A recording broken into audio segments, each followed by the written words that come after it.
ल सबैलाई नमस्कार। हामी आज लुक्ला एयरपोर्टमा छौँ, जमसम। हेर्नुहोस् त्यहाँ निलगिरी हिमाल, थोरै बादल, थोरै कुहिरोले थोरै उ गरेको छ, नत्र अब टिलिक्क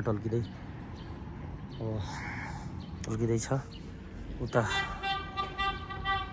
मलाई देखिएको छ, उता हेर्नुहोस् मुस्ताङको आइडेन्टिटी नै यही हो। वेलकम।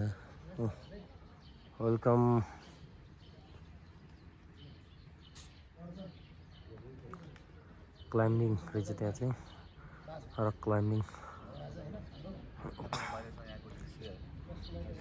एयरपोर्ट चाहिँ 12 बजीसम्म चाहिँ यहाँ हुन्छ, त्यसपछि चाहिँ हावा चल्ने भएको भएर ठ्याक्कै एयरपोर्टको मा छौँ। एकदम रमाइलो रहेछ यो चाहिँ। Thank you.